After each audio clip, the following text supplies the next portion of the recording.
पिछली कक्षा में हमने स्पेक्ट्रोस्कोपी की बात की, स्पेक्ट्रोस्कोपी क्या होती है, उसके बाद उसके टाइप्स की बात की। आज हम यूवी स्पेक्ट्रोस्कोपी जो है वो शुरू करेंगे। तो यूवी स्पेक्ट्रोस्कोपी शुरू करने से पहले हमें एक अवशोषण नियम है, अवशोषण नियम को हमें समझना चाहिए, समझना पड़ेगा। तो ये अवशोषण नियम काफी बड़ा एक लेक्चर में हो नहीं पाता, इसलिए मैंने इसको पहले नोट डाउन कर लिया है। मैं इसको आपको समझा देता हूँ, आप देखिए अवशोषण नियम क्या। अवशोषण नियम जो है सबसे पहले लैम्बर्ट ने दिया था। लैम्बर्ट एक साइंटिस्ट, लैम्बर्ट ने 1760 लैम्बर्ट ने 1760 में सबसे पहले अवशोषण नियम दिया था। और उन्होंने क्या कहा था वो सुनिए कि किसी भी अवशोषक पदार्थ से, किसी भी अवशोषक पदार्थ से एक वर्णीय प्रकाश पुंज गुजारा जाता है तो अवशोषक पदार्थ की मोटाई के साथ, अवशोषक पदार्थ की मोटाई के साथ गुजरने वाले प्रकाश जो है उसकी तीव्रता में कमी उसकी आपतित तीव्रता के समानुपाती होती है। मैं रिपीट करता हूं, दोबारा से सुनना ध्यान से कि किसी भी समांगी अवशोषक पदार्थ में से एक वर्णीय प्रकाश को गुजारा जाता है तो अवशोषक पदार्थ की मोटाई के साथ प्रकाश की तीव्रता में कमी उस प्रकाश की आपतित तीव्रता के समानुपाती होती है। तो ये लैम्बर्ट ने सबसे पहले दिया था। उसका मैथमेटिकल एक्सप्रेशन हमने लिख दिया di/dx directly proportional to i। i बराबर जो है वो तीव्रता, i क्या है? तीव्रता है, यानी कि di यानी कमी, तीव्रता में कमी किसके रेस्पेक्ट में? dx यानी अवशोषक की मोटाई के साथ। अवशोषक की मोटाई के साथ में जो कमी है di/dx, कमी को हम नेगेटिव साइन से दिखाते हैं, कमी हो गई इसलिए नेगेटिव साइन। तो माइनस di/dx का मतलब हुआ कि प्रकाश की अवशोषक की मोटाई के साथ कमी वो डायरेक्टली प्रोपोर्शनल समानुपाती होगी i के। किसके? i क्या है? ये आपतित प्रकाश की तीव्रता, आपतित प्रकाश की तीव्रता के समानुपाती। हमने जब इस समानुपाती स्थिरांक को हटाया तो minus di/dx equal to kx, k जहां k हमने जो लिखा है ये वाला k बराबर है अवशोषण गुणांक।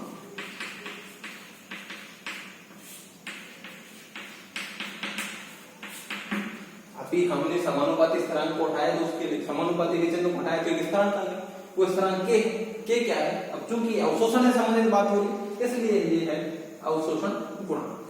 तो minus di/dx equal to ki, जहां k जो है वो अवशोषण गुणांक है।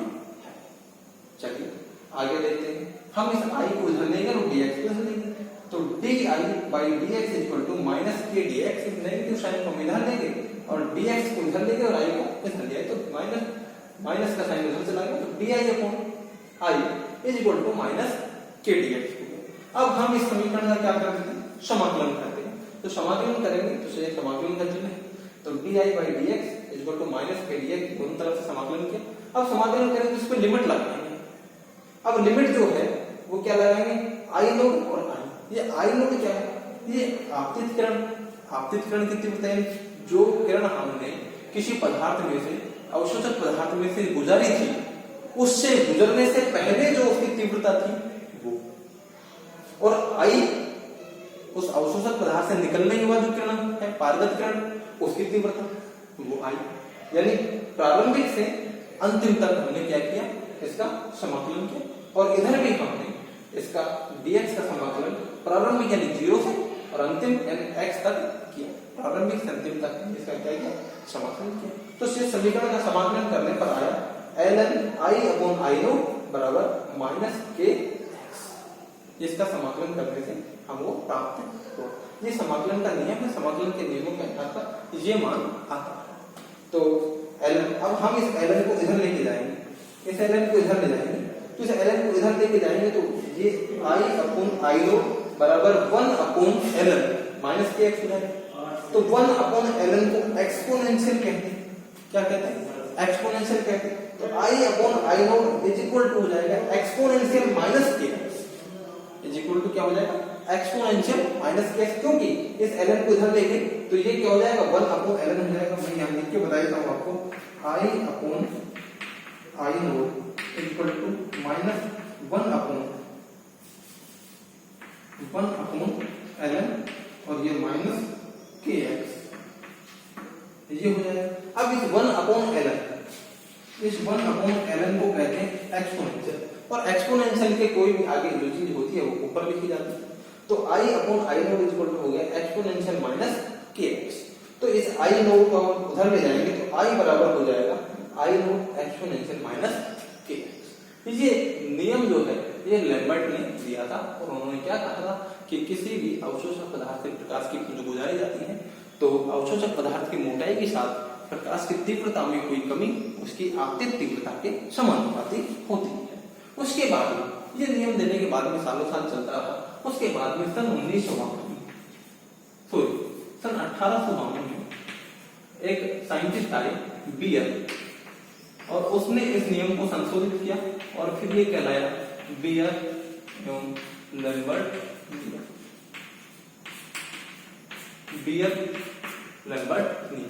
1852 में बियर ने उसमें कुछ संशोधन किए और ये नियम बियर लैम्बर्ट नियम कहलाता। उन्होंने क्या कहा वो ध्यान से सुनो कि किसी भी प्रकाश की एक वर्णीय प्रकाश की पुंज किसी अवशोषक पदार्थ के विलयन से गुजारा जाता है तो उस प्रकाश की किरण द्वारा विलयन में तय की गई दूरी के साथ तीव्रता में कमी उस प्रकाश की किरण की आपतित जो किरण थी उसकी तीव्रता तथा उस विलयन की सांद्रता के समानुपाती होता है। इसलिए उसमें सांद्रता पद और जोड़ दिया। दोबारा से सुनिए, मैं रिपीट करता हूं बात को कि बियर लैम्बर्ट नियम के अनुसार किसी एक वर्णिक प्रकाश पुंज को किसी अवशोषक पदार्थ के विलयन से गुजारा जाता है तो प्रकाश के द्वारा विलयन में तय की गई दूरी के साथ तीव्रता में हुई कमी उस विलयन की सांद्रता तथा प्रकाश की आपतित तीव्रता के समानुपाती होती है। यानी कि उस प्रकाश किरण को हमने गुजारा तो उसकी तीव्रता में जो हुई कमी I naught upon minus D I upon D X. Minus चिन्ह जो है वो कमी को दिखा रहा है, डी आई तीव्रता में हुई कमी और डी एक्स उस विलयन की लंबाई के साथ उसकी तीव्रता में हुई कमी को नेगेटिव साइन दिखा रहा है। कमी उस प्रकाश किरण की प्रारंभिक तीव्रता यानी आपतित किरण की तीव्रता और विलयन की सांद्रता, सी क्या है सांद्रता, उसके समानुपाती होती है। सी बराबर है सांद्रता। सांद्रता किसमें होगी? मोल पर सांद्रता होगी। सही। तो minus D I upon D x directly proportional to i into c. Minus D I upon D x is equal to k एक स्थिरांक है, हमने वही बात की कि सब समानुपाती स्थिरांक को चिन्ह को हटाने के लिए एक स्थिरांक आएगा और वो स्थिरांक हमने के लिख दिया। तो यहाँ पर के भी था, यहाँ पर भी के था, कन्फ्यूजन नहीं हो इसलिए इसको के डैश लिख दिया, के डैश आई इंटू सी। ठीक है, चलिए अब ये के जो डैश है के डैश वही है, के ही है, और के क्या है अवशोषण गुणांक। यहाँ आई तीव्रता है और सी सांद्रता। इस समीकरण का फिर से समाकलन करें, सेम है, इधर जो समाकलन किया वही समाकलन इधर है, तो वही आई नोड से लेकर आई तक होगा, यहाँ 0 से लेकर x तक होगा, सीमाएं लगानी पड़ेंगी, इनिशियल से अंतिम तक होगा। ये प्रारंभिक तीव्रता है, ये अंतिम तीव्रता है, ये प्रारंभिक दूरी और ये अंतिम दूरी है उसकी ट्यूब की। तो चलिए समाकलन किया, ln i upon i naught equal to minus k dash x आता था यहाँ सीधा, यहाँ पर c हो रहा है तो c भी आ जाएगा, के डैश इनटू x। तो हमने इस ln को लॉग में बदला 2.303, ln बराबर होता है, देखिए ln बराबर होता है 2.303 लॉग। ये लॉग जो है, ये ln जो होता है ये नेचुरल लॉग होता है, इसको बोलते हैं लॉग बेस e। इस ln ये बराबर होता है 2.303 लॉग बेस 10। ये जो लॉग है ये लॉग बेस 10 है। तो लॉग बेस e को लॉग बेस 10 में कन्वर्ट करने के लिए 2.303 से गुणा करते हैं और वही हमने किया। लॉग बेस e इस नेचुरल लॉग को लॉग बेस 10 में कन्वर्ट करने के लिए 2.303 से गुणा करते हैं। 2.303 log i upon i naught equal to minus k dash c into x। देखिए हम 2.303 को इधर लेंगे तो ये हो गया log I upon I naught equal to minus k dash upon 2.303 into c into x। ये k डैश अपॉन 2.303 है, इसकी पूरी वैल्यू को हमने अल्फा कह दिया। क्या कह दिया? अल्फा कह दिया। जहां अल्फा क्या है? जहां अल्फा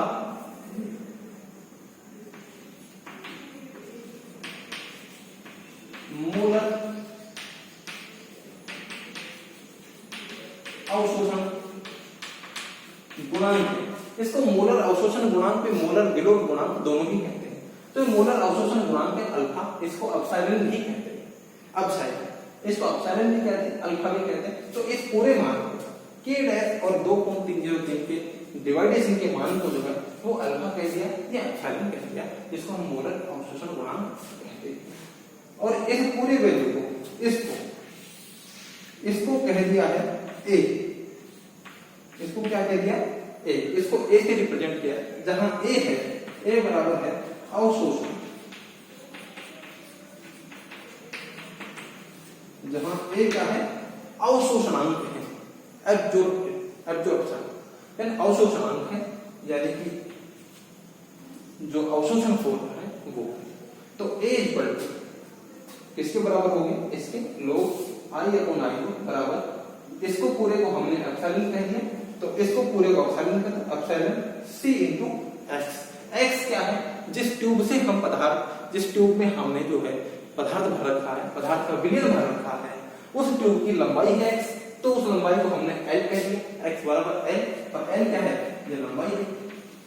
भाई सुविधा के अनुसार हमने x को l के रूप में लिख रहे हैं, बाकी x लिखें तो इसमें कोई दिक्कत नहीं है। तो a equal to log I upon I naught equal to epsilon c into m, जहां l उस ट्यूब की लंबाई है जिसमें पदार्थ का विलयन भरा हुआ है, c उस विलयन की सांद्रता है जिस विलयन में से हम प्रकाश पुंज को गुजार रहे हैं, एप्सिलॉन मोलर अवशोषण गुणांक है, a अवशोषणांक है। तो अवशोषणांक बराबर हो गया I जो है वो पारगत किरण जो निकल रही है, किरण पुंज निकल रहा है उसकी तीव्रता है, और I नॉट जो है वो आपतित किरण पुंज की तीव्रता है। तो ये बियर लैम्बर्ट लॉ है, इसके द्वारा हम अवशोषणांक निकाल सकते हैं, मोलर अवशोषण गुणांक निकाल सकते हैं। a इक्वल टू, इसको a को डायरेक्ट लिखेंगे तो a equal to epsilon c into l, epsilon equal to a upon c into l होगा। तो a की वैल्यू पता होने पर हम जो है एप्सिलॉन की वैल्यू निकाल सकते हैं, और एप्सिलॉन की वैल्यू पता होने पर हम a की वैल्यू निकाल सकते हैं, क्योंकि c और l की वैल्यू हमको पता रहता है। l ट्यूब की लंबाई है, जो जिस ट्यूब का प्रयोग हम कर रहे हैं उसकी लंबाई हमें पता रहती है, और c उस विलयन की सांद्रता है, जो सांद्रता हम ले रहे हैं सांद्रता भी हमको पता रहती है। तो ये दोनों चीजें हमें पता रहती है, तो इन दोनों में से एक चीज जो है वो हमको पता हो तो हम दूसरी चीज को याद कर सकते हैं, और एक चीज स्पेक्ट्रोस्कोपी से निकलती है, अवशोषणांक उससे निकल जाता है। तो एप्सिलॉन की वैल्यू भी हर एक पदार्थ के लिए फिर अलग अलग होती है, तो एक बार एप्सिलॉन की वैल्यू निकल जाती है तो उसका बेस मान रख करके और हम और पदार्थों के अवशोषणांक का मान निकाल सकते हैं। तो ये बियर और लैम्बर्ट लॉ है। इस बियर और लैम्बर्ट लॉ में कुछ लिमिटेशंस हैं, कुछ सीमाएं हैं, वो मैं आपको बता देता हूँ। इस नियम के अनुसार सबसे पहली बात है कि पदार्थ जो है वो विलयन अवस्था में होना चाहिए, यानी ठोस अवस्था में बियर लैम्बर्ट लॉ काम नहीं करेगा। दूसरा जो है इसका ड्रॉबैक जो है, लिमिटेशन जो है वो है पदार्थ अत्यंत तनु होना चाहिए, यानी कि अगर सांद्र विलयन हमने ले लिया तो सांद्र विलयन में जो है प्रयोग करेंगे हम, तो परिणाम जो आएंगे वो सही परिणाम प्राप्त नहीं होते हैं, इसलिए विलयन तनु होना चाहिए। तीसरी जो बात है कि इस पूरे घटनाक्रम के लिए जब हम एप्सिलॉन निकालेंगे, उस प्रकाश पुंज को गुजारेंगे और ये पूरा प्रयोग जब करेंगे तो उस दौरान ताप स्थिर होना चाहिए, ताप परिवर्तित नहीं होना चाहिए। ताप परिवर्तित होने से इसके जो मान है वो सही मान प्राप्त नहीं होते। चौथी इसकी लिमिटेशन जो है वो ये है कि इसमें एक वर्णीय प्रकाश पुंज का प्रयोग किया जाएगा, यानी कि ऐसा प्रकाश जिसमें केवल एक ही रंग, अगर उसमें एक से ज्यादा रंग हुए तो वो प्रकाश जो है उसमें काम में नहीं लिया जा सकता, और हमने अगर लिया तो परिणाम जो है वो सही प्राप्त नहीं है। तो ये इसके जो है लिमिटेशन है। पांचवा लिमिटेशन जो है वो ये है कि इस के दौरान जो विलयन हम बनाएंगे उस विलयन में अणुओं या परमाणुओं का संगुणन या डिसोसिएशन यानी वियोजन या संगुणन नहीं होना चाहिए। और साथ में ही विलयन में विलय पदार्थ का स्कंदन यानी जो नीचे जम जाता है स्कंदन वगैरह नहीं होना चाहिए। स्कंदन नहीं होना चाहिए, संगुणन नहीं होना चाहिए, वियोजन नहीं होना चाहिए, विलयन तनु होना चाहिए, तापक्रम स्थिर रहना चाहिए, प्रकाश एक वर्णी होना चाहिए और विलयन अवस्था में ही ये प्रयोग काम में लिया जा सकता है। ये इसके लिमिटेशन है। तो एब्जॉर्प्शन का नियम हमने बता दिया है, अवशोषण नियम ये है। तो छात्रों इससे आगे का जो लेक्चर है वो आपको अगली कक्षा में नेक्स्ट जो डे है वो डिलीवर हो जाएगा और आगे हम यूवी स्पेक्ट्रोस्कोपी को शुरू करेंगे। Thank you.